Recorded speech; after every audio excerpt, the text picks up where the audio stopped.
ꯑꯩꯅꯗꯤ ꯅꯪꯕꯨ ꯌꯥꯝꯅ ꯅꯨꯡꯁꯤꯖꯩ ꯅꯪꯒꯤ ꯅꯁꯛ ꯎꯗꯅ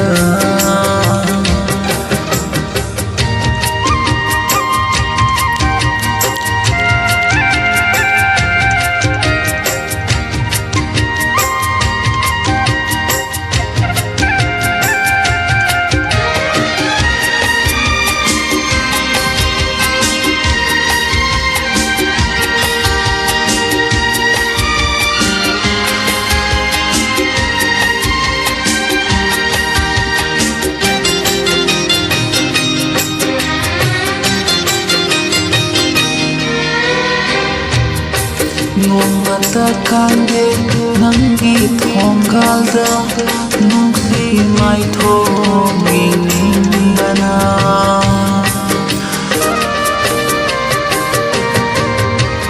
ꯅꯣꯡꯃꯇꯁꯨ ꯍꯔꯥꯎ ꯍꯔꯥꯎ ꯄꯨꯛꯅꯤꯡꯒꯤ ꯋꯥꯕꯨ ꯅꯨꯡꯁꯤ ꯐꯣꯡꯗꯣꯛꯅꯕꯒꯤ ꯇꯟꯖꯥ ꯐꯪꯗ꯭ꯔꯦ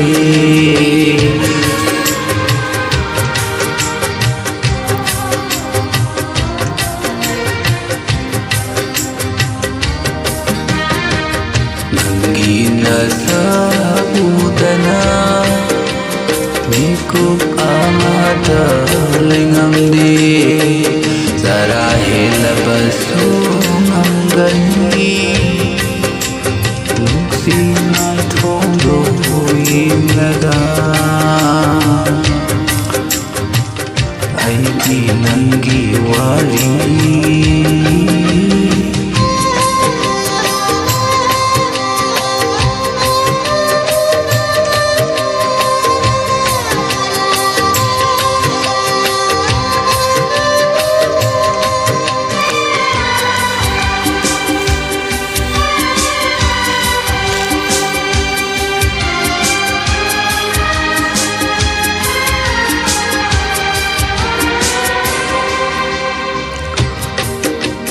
Nang nasakhiba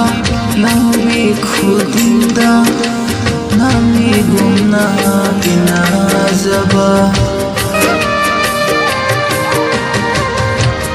hai pheta sui thora tuna kari hai deno hangla taba ai pu sina ida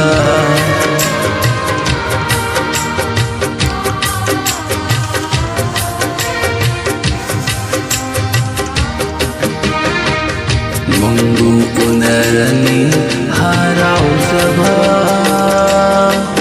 aibu uraganana isauta sauba nangi thamoido kanmaliko nangi thamoido kanmaliko aibu nuksira ida nangi nasak udana mikuk amada lengamdi sarahe labasu manggani nungsi mai thondo yinglaga nangna aibu nungsiba namrabarane ainadi nangbu yamna nungsijai haifam khangre nangi nungsibana haifam khangre nangi nungsibana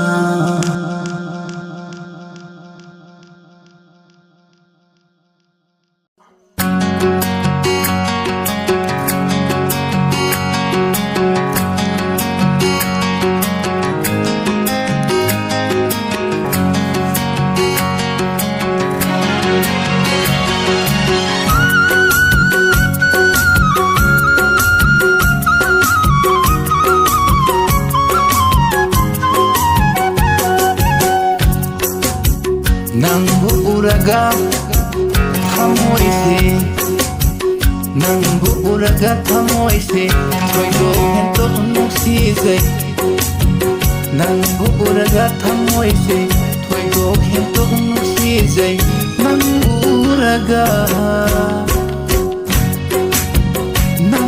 uraga thamoi penjaine nangbu uraga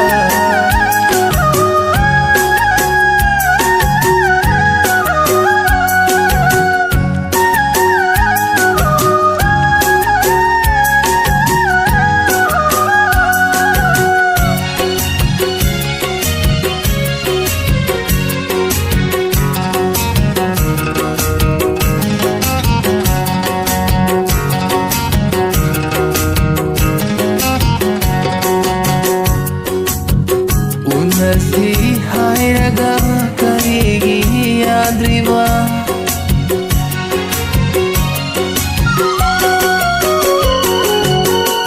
Unasi hairaga karigi yadriba aina nangbu yamna nungsiye nangna aibu karigi khandriba aibu uraga karigino aina nangbu nungsiye thamoi hena nungsiye lamdam tana sadlabasu nangumba fazaba karisu laite nangumba nungsiba kana sulaite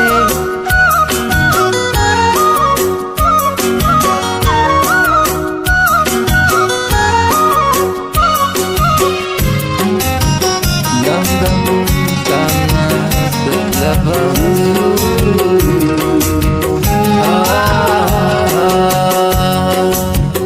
lamdam tama satlabasu kanagumba hazaba kanasu laitene hazaba kanasu laitene aigidi nantani oh nusibi aigidi nantani nungsizaine oh aigi nusibi aibu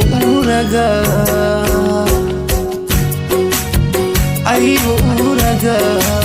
thamoi singa nungsiba thoido hetu nungsizai nangbu uraga thamoi singa thoido hetu nungsizai nangbu uraga thamoi se thoido hetu nungsizai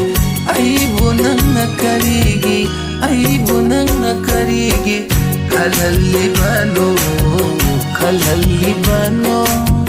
karigin hone kalalibano aigidi nantabu yamna nungsiye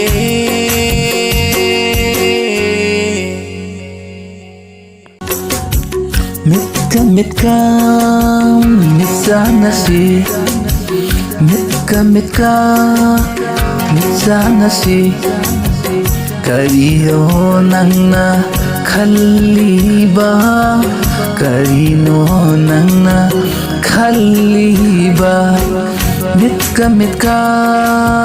mitsanasi karino nangna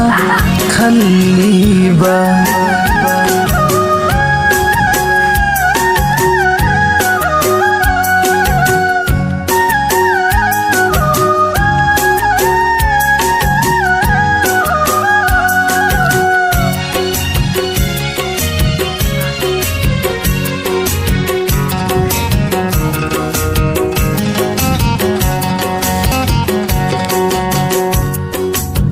Yenguse ada udara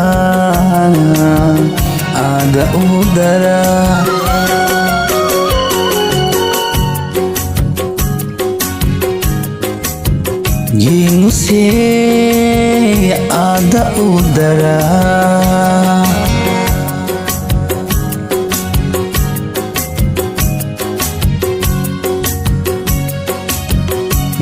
Mitka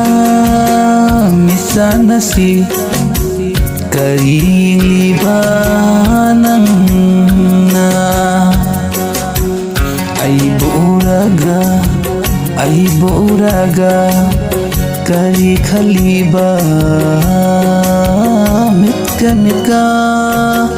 misana si kariliba kari khaliba Hayro hainingado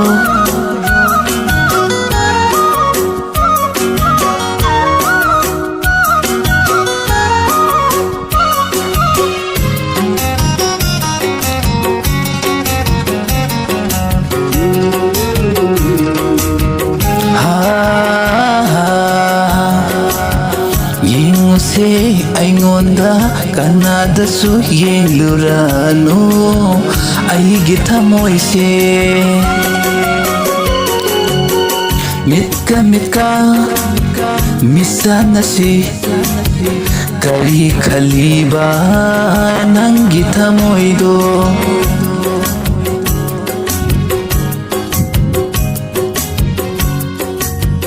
Mikuf khuding se nangi wakhalda khanduna talaire Mikuf khuding se nangi wakhalda khanduna talaire Aseng bagini Yengo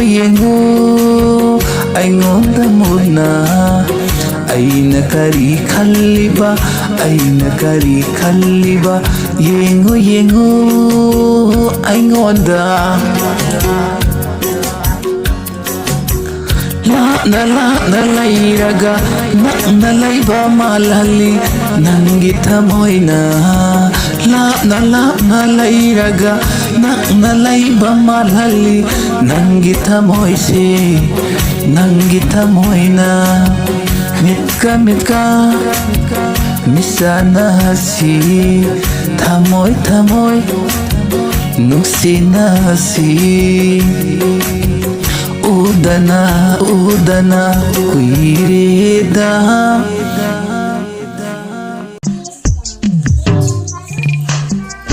Ilinanga aingonda hinongsiba Ilinanga aingonda hinongsiba na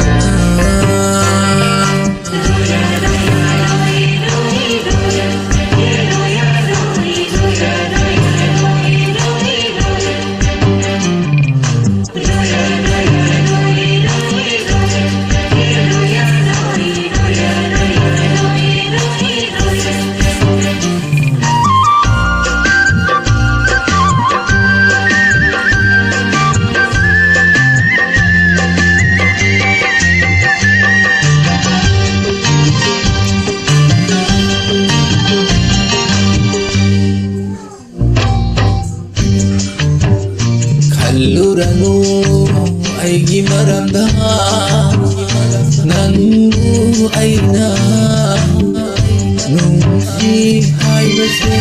namma kari hazadri banu ili nanna ayunda hinungsiba aina nangu nungsi haibase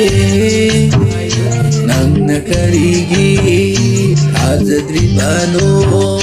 ili nangna aibu nungsiba nangna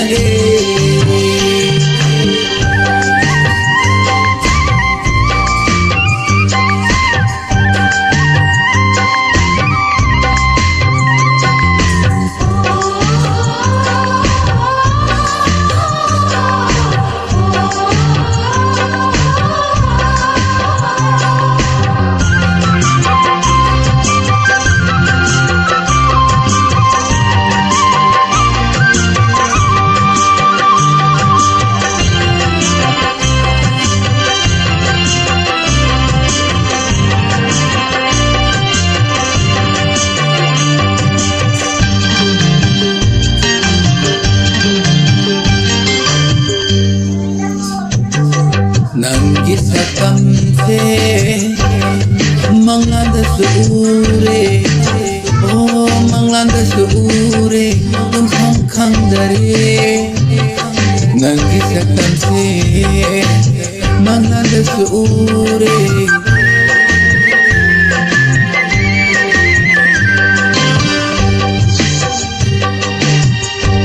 yung basakamdo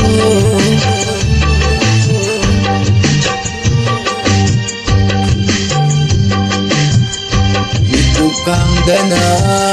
ng gunung sirubana manglandat ko na ng isang tamsi uri ne tumbasukan re sabasukan re ng isang tamsi nang atangay karine nang atangay karine. Heli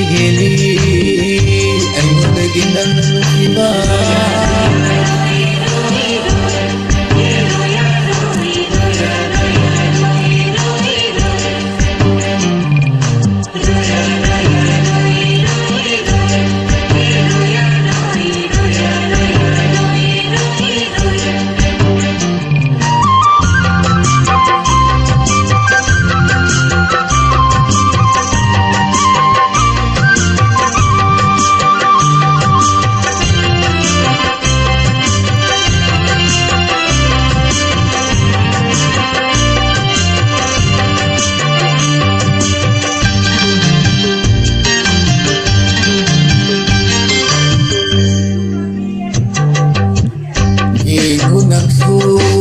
Ay gimatokse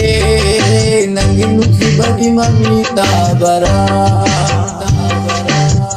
Yingunaksu ay gimatokse nang ginuksi bagi mamita bara.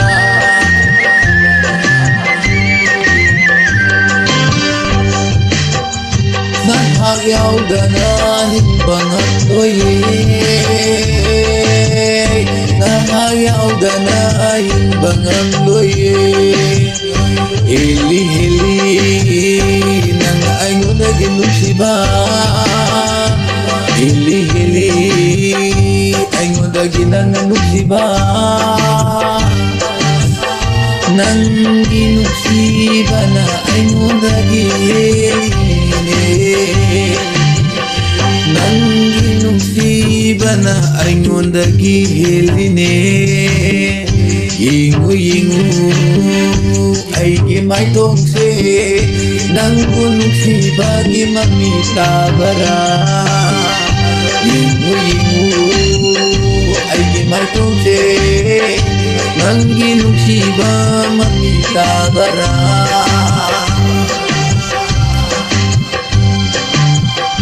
Nanggi ay gimigi oy ring ay di. Nang si ay gimigi oy ring ay dadi. Lakdo ay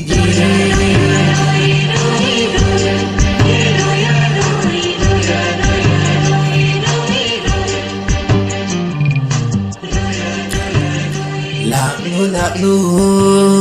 ay ginakta.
ꯑꯩꯒꯤ ꯊꯃꯣꯏ ꯂꯩꯀꯣꯜꯁꯦ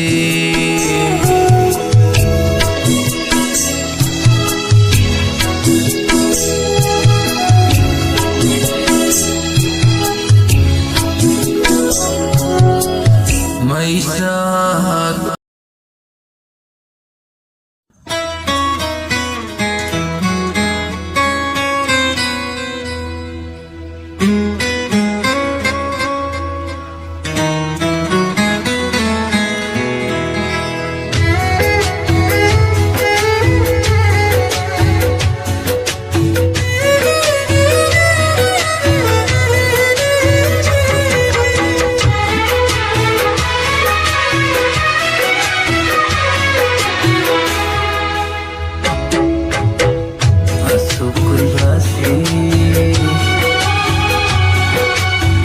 ꯑꯩꯅ ꯅꯪꯕꯨ ꯅꯨꯡꯁꯤꯖꯩ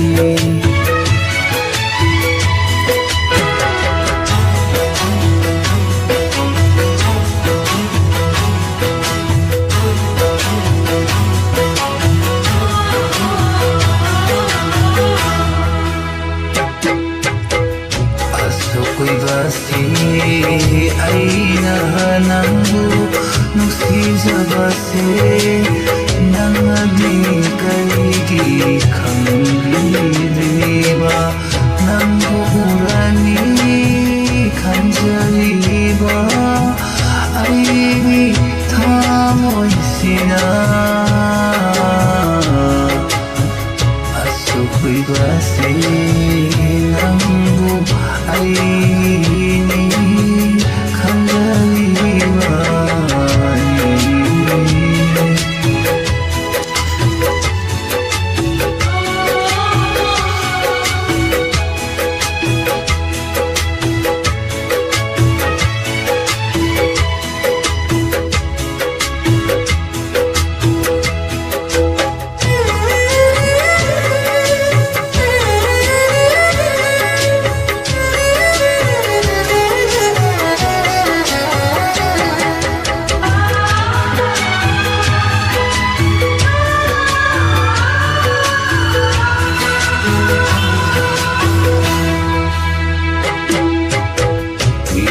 ꯑꯩꯒꯤ ꯑꯋꯥꯕꯁꯦ ꯅꯪꯒꯤ ꯋꯥꯈꯜꯗ ꯈꯟꯗꯨꯅ ꯂꯩꯔꯦ ꯅꯣꯡꯃꯇꯪꯗꯁꯨ ꯑꯩ ꯏꯅꯥꯛꯇ ꯂꯥꯛꯇꯨꯅ ꯑꯩꯅ ꯈꯜꯂꯤꯕ ꯑꯩꯅ ꯀꯔꯝ ꯈꯜꯂꯤꯕ ꯍꯥꯏꯌꯨ ꯅꯪꯅ ꯑꯩꯅ ꯅꯪꯕꯨ ꯅꯨꯡꯁꯤꯖꯕꯁꯦ ꯅꯪꯅ ꯀꯔꯤꯒꯤ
saktam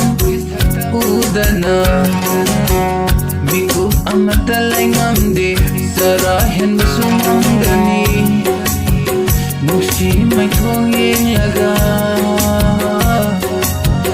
Nanggi saktam udana Mikub amata laingamde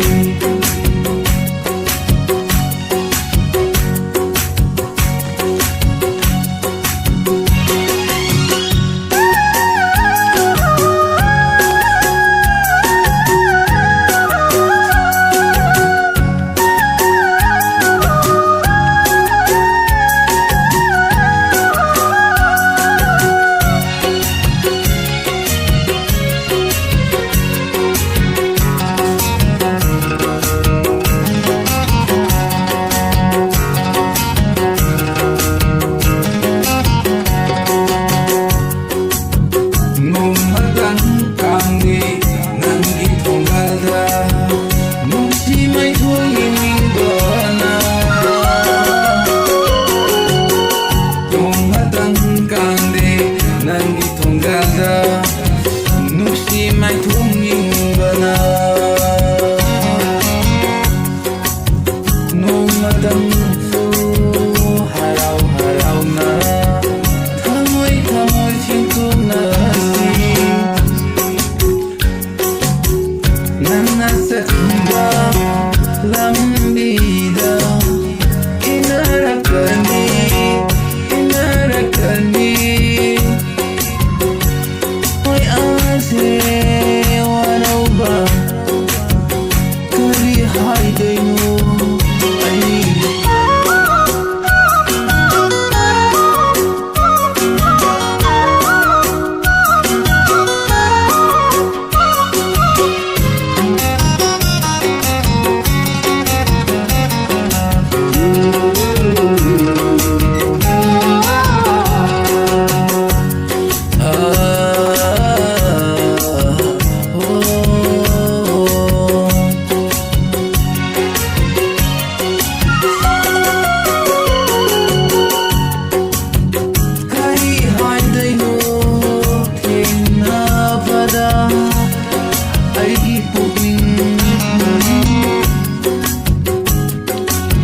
Pakasay